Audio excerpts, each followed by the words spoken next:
할렐루야. 오늘은 믿음과 행함이라는 제목을 가지고 말씀을 드립니다. 믿음과 행함에 대하여 구분하는 글들을 많이 우리가 보죠. 믿음으로만 구원받을 수 있습니다. 아닙니다. 행함이 없는 믿음은 죽은 믿음으로 행함이 없으면 구원이 없습니다. 그래서 믿음과 행함에 대한 입장 때문에 가톨릭에서부터 기독교 보수교단까지 신학적 입장들이 스펙트럼 다양하게 펼쳐지고 있습니다. 가톨릭은 행함의 공로가 있어야 구원받을 수 있다고 주장하죠. 장로교 보수교단은 오직 믿음이지 개인의 공로로는 전혀 구원받을 수 없다고 말합니다. 다른 신학들은 이 두 가지 입장 사이에서 다양하게 펼쳐지고 있습니다. 하지만 믿음과 행함이 왜 별개여야 할까요? 행함 없는 믿음이 성립될 수 없고 믿음 없는 행함이 존재할 수는 없습니다. 믿음이든 행함이든 그것이 따로 존재한다는 그것은 알맹이 없는 껍데기일 뿐이죠. 믿음은 곧 행함입니다. 아니, 믿음은 곧 행함이어야 합니다. 올바른 믿음이라면 반드시 행함이 뒤따르게 되어 있고요. 올바른 행함이라면 거기에는 이미 믿음이 굳건하게 자리 잡고 있는 것입니다. 그런데 왜 믿음과 행함이 따로 언급되어야 할까요? 성경에 오직 의인은 믿음으로 말미암아 살리라 로마서 1장 17절 했을 때 여기서 믿음이란 어떤 믿음을 의미합니까? 임종을 앞두고 예수님을 주님으로 받아들이세요 라는 말에 끄덕이면은 그 사람은 정말 곧바로 천국에 가는 것일까요? 그렇다고 말하는 근거를 예수께서 십자가에 달리실 때의 강도의 구원에서 찾습니다. 하지만 왜 어떤 믿음인가에 대해서는 이야기를 하지 않는 것일까요? 믿음에는 산 믿음이 있고 죽은 믿음이 있습니다. 또 큰 믿음, 작은 믿음, 강한 믿음, 약한 믿음 여러 가지가 있습니다. 중요한 것은 그냥 믿음이라고 했을 때 그것이 무엇을 의미하는 것일까요? 어떤 사람의 생명을 뜻합니다.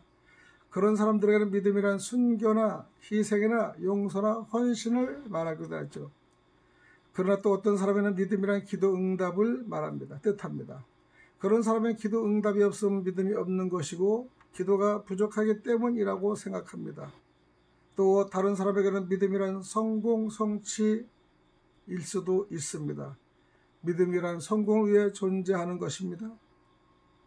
수많은 개념의 믿음이 있을 수는 있지만 그 중에서 구원과 직결되는 믿음은 예수님을 생명으로 여기는 믿음일 것입니다. 예수 그리스도를 생명으로 받아들이는 믿음. 이 믿음이 바른 올바른 믿음이고 이 믿음이 구원받는 믿음이고 이 믿음이 행함으로 그대로 드러나는 믿음입니다. 초대교회 시대는 믿음이란 예수 그리스도를 생명으로 받아들이는 믿음이었습니다. 믿음이라는 것을 가질 때 이미 생명까지도 희생할 각오가 되어 있는 것입니다. 그들은 아주 자연스럽게 믿음이란 곧 희생이며 순교이며 용서라는 것을 습득합니다.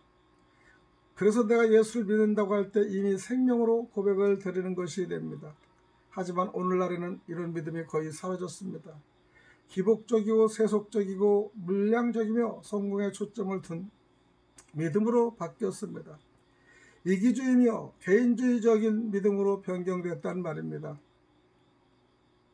성공하는 것이 하나님의 뜻으로 변하였고 세상에서의 고난과 실패는 믿음 없는 결과로 치부되는 모습이 되었습니다.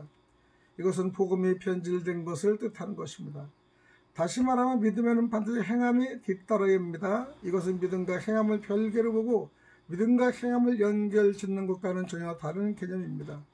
믿음은 행위를 반드시 동반하는 것입니다. 흔히 말하듯이 동전의 양면과 같은 것이죠. 서로는 반드시 따라가게 되어 있고요. 서로는 반드시 서로를 필요로 하게 되어 있습니다.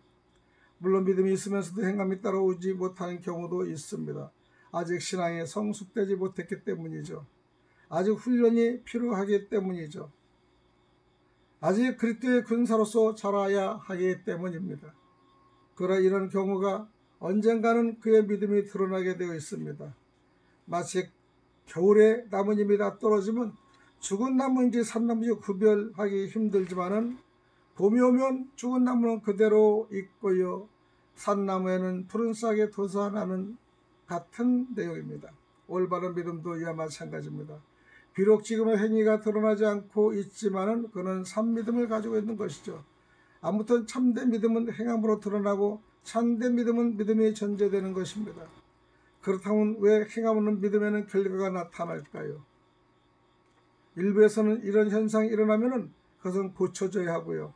성숙해지면 되는 것입니다. 그러나 지금은 행함 없는 죽은 믿음이 전체 기독교에 걸쳐져 나타나 있는 일반적인 현상입니다. 그래서 이런 현상을 분별하고 다시 살아있는 믿음으로 회복해야 합니다.